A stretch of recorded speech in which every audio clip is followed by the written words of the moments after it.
perlu mengambil tahu tentang isu-isu berbangkit, masalah-masalah semasa, barulah pembelajaran kita itu lebih hidup. Faham? Ambil tahu keadaan sekeliling. Satu orang dia tak boleh jadi faqih kalau dia tak tahu keadaan sekeliling. Tak tahu, dia tak faham. Kalau dia tak nak ambil tahu tak apa, tapi dia jangan bercakap lah. Itu je. Kalau dia nak bercakap, dia kena ambil tahu. Kalau dia nak bercakap tapi dalam masa yang sama tidak faham keadaan yang sedang berlaku, maka dia hanya akan mengeluarkan pandangan yang tak tepat kerana dia tak faham. Selalu kita diperdengarkan al-hukmu ala syai'i far'un an tasawwuri. Hukum atas sesuatu adalah cabang daripada tahu gambarannya. Tahu, faham dulu benda tu apa, barulah kita boleh memberi jawapan yang tepat. Maka ada buku-buku yang membantu kita kepada itu, maka perlu berusaha ke arahnya. Faham tak? Okey. Duduk. Antara yang boleh kita gunakan adalah keputusan fatwa muzakarah kebangsaan yang biasa saya bawa sebelum ni, warna biru tu. Boleh dapatkan. Benda tu percuma je, tapi perlu dapat di JAKIM mana. Itu pun antara yang kita boleh ambil maklumat, ambil maklum.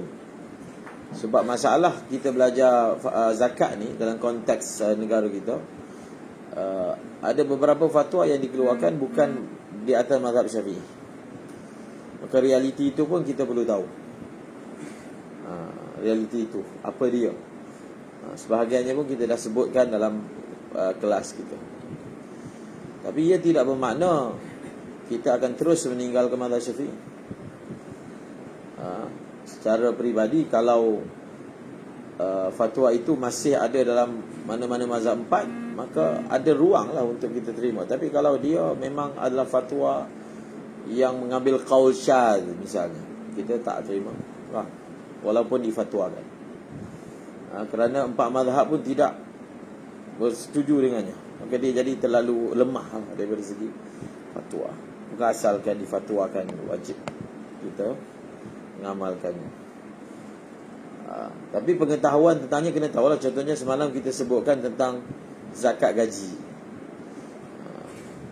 zakat pendapatan. Tahun lepas kita senaraikan, tulis apakah yang merupakan anwa' zakat pendapatan dalam konteks negara kita. Antara yang saya sebut, antaranya pampasan, sok-sok, antaranya pampasan insurans, antaranya pampasan diberhentikan kerja, antaranya guliti, apa nama dia, satu bentuk pemberian secara lamsam kepada orang yang baru pencen, contohnya askar ke, adalah dia panggil guriti yang diberikan. Itu semua disenaraikan sebagai zakat pendapatan. Mereka ada satu nama lagi, dia panggil zakat profesional. Faham? Zakatul mihan dia panggil se-Arab tu. Zakat profesional. Profesional ni maksudnya ahli-ahli motivasi, misalnya yang mendapat bayaran dengan servis dia, dan banyak, 15,000 contoh. Ataupun pemain kontrak kan, setelah dia selesai dia akan dapat bayaran dia. Itu semua digelar, diistilahkan sebagai pendapatan ataupun mal mustafad. Al-malul mustafad. Maka kita mungkin biasa lihat papan iklan ataupun billboard yang mengingatkan supaya bayar, adakah anda sudah membayar zakat profesional, zakat gaji dan seumpamanya. Kita sekarang oleh kerana sedang mempelajari mazhab Syafi'i, kita akan sebut dari segi mazhab Syafi'i. Daripada segi mazhab Syafi'i, segala bentuk pendapatan tadi tidak wajib dibayar, seperti yang difatwakan lah. Ini cerita mazhab Syafi'i. Kerana apa?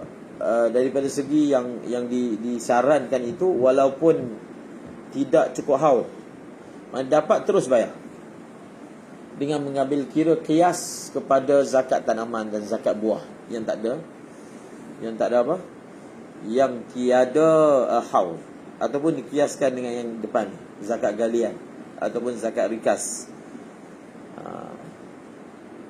Sebenarnya kias itu kias yang tidak tepat lah menurut kita. Boleh kita katakan kebanyakannya menjadikan Dr. Yusuf Al-Qardawi punya pandangan sebagai sandaran dalam keputusan fatwa. Boleh kita katakan diamalkan secara banyak lah pandangan beliau yang beliau tulis dalam kitab dia Fiqhuz Zakah, tebal, Dr. Yusuf Al-Qardawi. Bagus juga buku tu untuk kita tahu maklumat tentang tafsir dalam bab zakat, boleh dapatkan untuk menjadi bahan bacaan. Apa dia tajuk dia? Fiqhuz Zakah, Dr. Yusuf Al-Qardawi. Maka menjadikan apa-apa tarjih ataupun pandangan baru yang beliau keluarkan itu sebagai sandaran, maka dijadikan sebagai satu fatwa yang diilzamkan kepada umum. Jadi bukan semuanya berdasarkan mazhab Syafi'i, bahkan ada sebahagian keluar daripada empat mazhab. Maka kita membacanya dan memberitahunya sebagai pengetahuan kepada kita yang belajar lah, tanpa haul. Jadi untuk mensahihkan fatwa ini, apa cara yang digunakan adalah dengan memberi kritikan terhadap hadis haul. Sebab ada hadis haul. Jadi hadis haul nak letak mana kalau kamu kata tak ada haul? Siapa yang dapat sebarang pendapatan baru terus, contohnya dia jual rumah. Dia jual rumah berapa ratus ribu, 500 ribu, mungkin 1 juta masuk dalam akaun dia. Maka ditanya, adakah duit hasil jual rumah ni wajib terus dibayar zakat?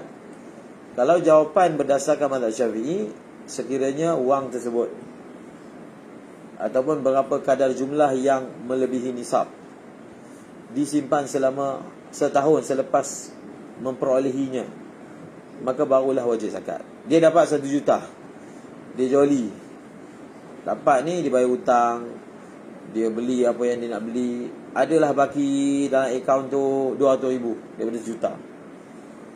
Maka 200 ribu itu dia simpan selama setahun, dia wajib bayar zakat 200 ribu. Kalau berdasarkan fatwa zakat pendapatan, sejuta tu terus bayar 2.5%. Tak ada haul. Mereka mengkiaskan dengan apa? Zakat tanaman. Zakat tanaman tak ada haul, dapat terus keluar. Maka ini pun sama. Ataupun zakat galian ataupun zakat rikas. Kita dah tegaskan apa konsep mazhab Syafi'i dalam zakat. Asalnya harta manusia tidak boleh dipaksakan untuk keluar. Itu asal. Sebab agama ni bukan kita punya. Kalau kita tak hukum wajib zakat, untunglah dia. Perkataan tu kita tak boleh sebut, bukan kita punya hukum. Sampai kita nak kata kalau kita tak hukum macam ni, maka macam ni. Asalnya tidak boleh dipaksakan seseorang mengeluarkan harta dia. Tidak ada sesuatu yang wajib atas harta manusia melainkan kalau benda itu zakat. Itu dasar Imam Syafi'i. Sebab Imam Syafi'i menjadikan ihtiyat sebagai dasar fatwa, supaya jangan dengan fatwa seorang ulama itu dia mewajibkan atas manusia benda yang asalnya tak wajib. Maka sebab itu dalam mazhab Syafi'i sangat sedikitlah benda yang wajib zakat padanya. Kalau satu orang tu dia nak buat juga atas dasar sukarela dia, itu pulang pada dia lah. Tapi contohnya kita keluarkan fatwa dalam masa kita tetapkan undang-undang, itu dah jadi masalah lain. Apatah lagi kalau dia keluar daripada empat mazhab, dia jadi sulit lah benda tu. Tanpa menafikan kita pun bersetuju dengan fatwa-fatwa yang dikeluarkan, misalnya bayar pakai duit, zakat fitrah kan, ataupun yang lain-lain lah. Tapi kalau dia sampai keluar daripada empat mazhab, maka dia menjadi terlalu lemah dalam perkara seperti ini, sebab nak mewajibkan benda yang asalnya tidak wajib. Misalnya kan, zakat pendapatan ni, di negara kita, bukan negara kita sajalah, semua negara dia ada sistem percukaian yang lebih tinggi daripada zakat. Cukai ni 20%, zakat 25%, tinggi lah. Tetapi kita ada sistem ribat, sistem potongan. Kalau dia bayar zakat, maka potongan dia akan berlaku potongan cukai. Faham? Jadi pembayaran cukai ni jadi lebih sedikit lah, sebab dia telah bayar zakat. Misalnya lah, kita kata sebenarnya zakat gaji ke zakat pendapatan tu tidak ada, tapi satu orang tu kata, saya kalau gaji saya ni saya tak bayar zakat, kena bayar juga cukai. Faham? Dan bila cukai dengan zakat ni, dia punya kantong dia lain. Faham? Kantong lain tu maksudnya zakat, duit dia hanya digunakan kepada orang Islam.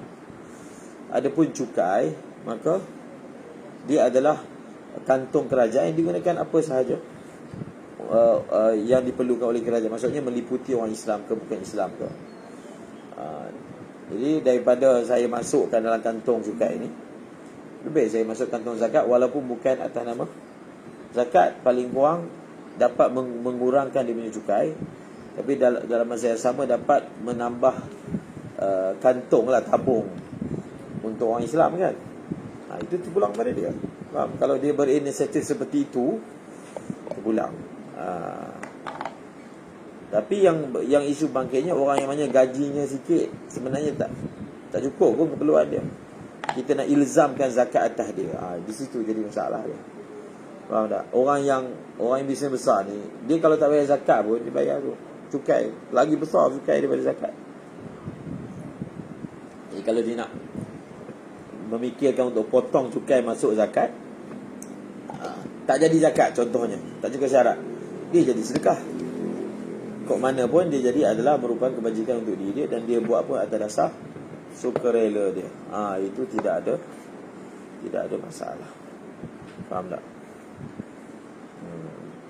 Ini masalah haul. Maka cara untuk mensahihkan pandangan ini, kita perlu robohkan hadis haul. Maka diberilah pandangan ulama itu. Pandangan ulama ni yang ditarget di situ adalah mendhaifkan hadis haul. Bila hadis haul dhaif, maka tidak ada syarat haul. Bila tidak ada syarat haul, maka apa sahaja pendapatan yang dihasilkan, maka wajib zakat, kerana dalil haul itu adalah dhaif. Jadi ini satu cara yang digunakan. Sedangkan hadis haul ni dipegang oleh imam 4 mazhab.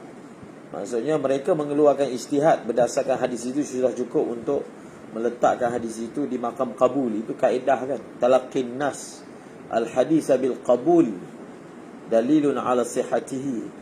Bila ulama menerima satu hadis itu sebagai diterima dengan cara mereka mengeluarkan istinbat daripada hadis tersebut, maka dia dalil bahawasanya hadis itu adalah sahih dan diterima. Okey, jadi itu dia. Jadi kita bercakap seperti yang ada, dan merupakan pandangan jumhur ulama.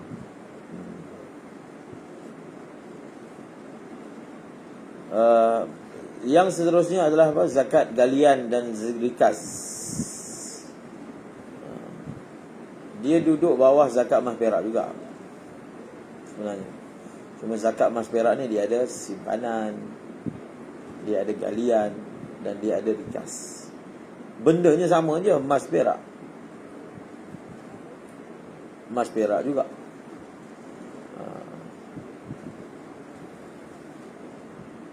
Okey, zakat galian. Apa beza zakat ma'din dengan zakat rikas? Beza dia, ma'din ni adalah emas dan perak yang makhluqatun fil ard. Rikas ni madfunatun fil ard. Makhluqatun tu maksudnya dia memang belum pernah dikeluarkan, dia memang daripada dalam. Baru kemudian bila kita lombong, barulah dia dikeluarkan. Adapun yang rikas ini, dia memang di luar, kita masukkan ke dalam, tanam harta karun. Kalau apa yang disebut tadi apa? Ma'din ni, dia ini adalah boleh kita katakan emas dan perak yang mentah. Mentah, belum diproses. Adapun rikas secara umumnya, dia adalah sesuatu yang dah siap, mungkin dalam bentuk wang, mungkin dalam bentuk barang kemas yang telah ditanamkan. Maka orang yang menghasilkan benda ni, dia hasilkan, dia berjaya melombong, dan hasil lombongan itu milik dia, dia wajib zakat. Dia menemui harta karun dan itu milik dia, maka wajiblah zakat padanya. Wajib zakat padanya. Baca.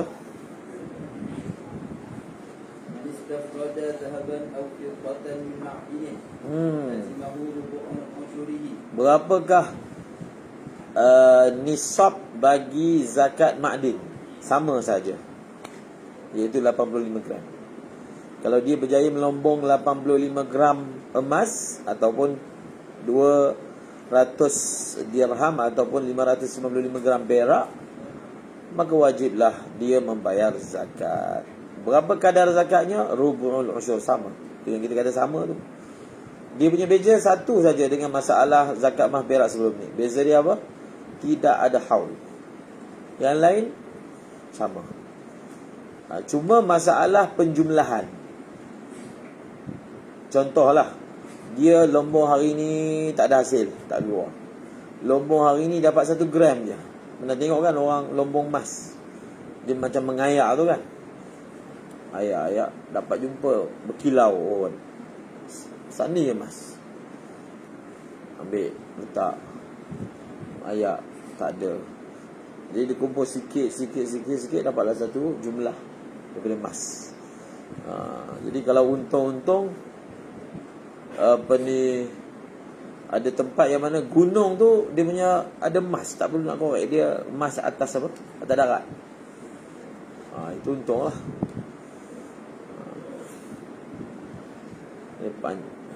Katanya dekat Kemboja ada. Ada Kemboja gunung emas. Tak ada lah, apa-apa ambil. Penjajah lah datang cari emas. Dia ada satu emas dipanggil Yamashita. Tahu emas Yamashita. Yamashita ni nama ketua tentera Jepun. Dia ni bila Jepun waktu tu melancarkan agenda untuk takluk dunia di bawah maharaja dia. Satu negara, China pun kena juga. China besar tu, dulu pernah sebahagiannya dijajah oleh Jepun kan. Sebab tu sampai sekarang orang China suka buat cerita tak suka Jepun. Jepun jahat. Jadi jajah. Bahkan mungkin tempoh dia lagi lama daripada Malaysia kena jajah dengan Jepun. Jadi Yamashita ni dia dijajah mana, dia rampas emas. Kemudian dia leburkan, dia buat jongkong. Masa bila Jepun kalah tu, disimpan, disembunyikan di belah sini lah, di belah Semenanjung ni. Sebab tu ada pencari harta karun ni, dia cari emas Yamashita. Kat mana Yamashita ni? Sebelum dia meninggalkan Melaya ni, dia tanam apa? Dia tanam harta karun. Faham? Kalau jumpa kita boleh jadi kaya. Kalau jumpa kita boleh jadi kaya. Emas Yamashita. Okey, nanti akhir zaman nanti di belah sungai mana? Sungai Furat. Akan zahir emas kan? Emas keluar daripada sungai, timbul emas tu. Maka orang semua berebut-rebut nak dapatkan emas. Hadis yang disebut kan, daripada 100 orang yang datang, semua mati kecuali seorang. Maka kalau berlaku keadaan tu, jangan dekati tempat tu. Kita pun nak juga dapat emas, maka sebenarnya kita jatuh dalam fitnah. Nabi sebut daripada lebih kurang lah 100 orang, satu je selamat, yang lain semua mati. Sebab bergaduh, berebut nak dapatkan emas tersebut. Ada satu pulau dekat belah mana, pulau besar, Pulau Nangka, dikatakan ada emas Sultan Melaka. Yang dijaga oleh jin. Jadi bila Melaka ditarah dan dijarah oleh penjajah kan waktu tu, Portugis. Waktu tu Melaka kaya, ada simpanan emas yang banyak, sebahagiannya pun dapat. Waktu British ni kan dia penjajah, berapa ratus negara dijajah. Negara-negara yang dijajah oleh British ni dipanggil Commonwealth. Sebab sukan Commonwealth, siapa yang menyertai semua negara bawah jajahan British. Semua sukan Commonwealth. Kalau kita pergi dekat kedutaan kan, kedutaan Malaysia di India misalnya. Kedutaan ni bahasa orang putih panggil apa? Embassy kan. Tapi dekat India dia panggil apa? Tarik? Tu bisa. Tarik tahulah kedutaan umar dia dekat India. Sebab apa High Commission tak tulis embassy? Sebab Malaysia dengan India sama, di bawah jajahan British Commonwealth. Faham? Dia tak panggil embassy. Kalau negara Commonwealth, maka dia tak dipanggil embassy. Tak. Jadi British bila dia jajah, dia bawa balik emas. Jadi Ratu Elizabeth tu dia ada simpanan emas yang banyak, yang dia rompak orang punya. India punya emas, mana tempat semua emas, bawa balik. Jadi yang Sultan Melaka tu bukan British lah, Portugis. Mereka tak dapat. Mungkin dapat sebahagian lah, tapi ada banyak lagi. Di mana tu? Ini cerita je. Di pulau besar ke atau pulau Nangka. Dan memang ada, masa Zuhar Khabar ada syarikat yang cari. Mereka ambil projek ni, cari mana emas tu. Emas. Jadi emas tu tidak lagi ditemui sampai hari ini. Dah beratus tahun kan. Katanya dijaga oleh jin. Wallahualam. Kalau ahli teori akhir zaman ni, dia kata emas ni Allah simpan untuk kegunaan umat Melayu saat bila akhir zaman nanti. Dizahirkan dia jadi dana.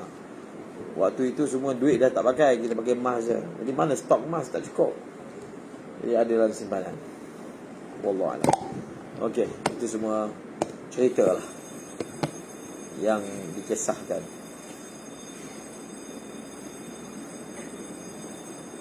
Habis suara pula. Bismillah.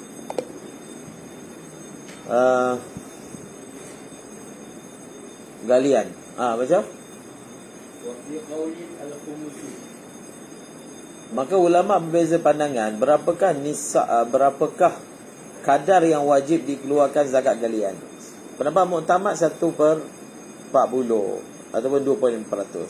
Satu lagi kata khumus 1/5, sama macam harta ghanimah. Faham? Sama macam fight pun khumus, muktamad dia. Kemudian Wa fi qawli in hasala bi ta'abin. Dia bezakan tafsil. Kalau emas itu diperolehi dengan penat, Rubu'u ushurihi. 2.5%. Kalau dia tak tasing penat, kita datang tikus bawa tengah buang air, bawa sekeping macam sahabat tu kan, itu tanpa ta'am. Yang itu kena bayar berapa? 1/5 lagi banyak. Dia boleh, Allah Ta'ala boleh buat kan. Tapi emas ni ujian. Dia ada pencari emas. Cari emas. Dia tengok tanah, dia tahu tanah ni jenis ada emas. Dia ahli kan, semua benda kan ada ahli. Tanah ni ada satu teori macam mana kita nak cari air bawah tanah. Kita cari pakai kelapa. Tak pernah buat lah, tapi ada orang share video tu. Kita letak kelapa tua. Bila tempat bawah tu ada air, kelapa tu tegak ni. Bawah tanah ni ada air. Orang cari emas dia pakai alat moden tu. tit bunyi. Bawah ni ada logam. Tapi logam tu mungkin emas, mungkin bukan emas. Maka dia akan korek. Nak cari bawah dia. Ada satu orang ustaz ni Indonesia datang, ada berapa lama lah, belajar rewin dulu. Dia datang dengan satu orang. Dia ni pakar emas, pelombong emas. Okay, tak apa, sambung. Soalnya ويشترط النصاب للحول على nisab tapi haul tak ada. Soalnya الحول على المذهب فيهما ويضم بعضه إلى بعض. Ini masalah pengiraan ataupun penjumlahan sehingga mencukupi nisab. Kita dah belajar dalam bab zakat tanaman, macam mana digabungkan tanaman tahun yang sama dalam kiraan kan. Jadi dalam pelombongan, dia lombong ni berhari-hari. Dia akad yang orang buat ni pelbagai. Antara yang orang buat misalnya kat Rauf Pahang tu, sebab ada kalkun yang buat. Jadi macam mana dia punya akad dia? Tanah tu bukan dia punya, orang punya. Dan menurut kajian dia, tanah ni berpotensi ada emas, misalnya. Jadi dia deal dengan pemilik tanah. Kami lombong, kami datangkan jentera. Apa hasil yang diperolehi, kita kongsi. Itu dia punya deal dengan pemilik tanah. Pemilik tanah tak perlu buat apa, izinkan masuk ke dalam tanah tu je. Jadi dia lombong hasil, contohnya berapa persen kami punya, berapa persen tuan tanah punya. Itu antara contoh akad yang orang buat dalam pelombongan. Lombong kan. Kat Malaysia tak ada lombong belian. Ada dekat Myanmar banyak, tapi kat belian batu. Kat Burma ni terkenal dengan batu. Faham? Orang Burma suka jual batu tu kan. Sebab memang apa, sana dia banyak batu tu, batu cincin. Okey. Jadi penjumlahan dia, contohnya, okey, kontraknya kita lombong selama 6 bulan. 6 bulan. So dalam masa 6 bulan tu, berapa banyak boleh dapat? Tak tahu. Itu kena tanya orang yang biasa buat. Sekarang ni kita ada satu nisab 85 gram. 85 gram. Jadi apakah maksud dia memperoleh hasil cukup nisab itu, dia punya lombong satu hari punya kiraan? Ataupun macam mana nak kira? Sebab dia kan dapat runcit-runcit, dapat lepas seminggu mungkin dapat lagi, dapat. Jadi adakah yang dilombong lepas seminggu tu dicampur dengan yang dapat sebelum seminggu tu untuk dapatkan nombor 85 gram, sehingga kita akan hukum wajib zakat. Ini dia punya tafsir dia, bagaimana cara mengiranya. Wallahu a'lam bissawab. Subhanallah.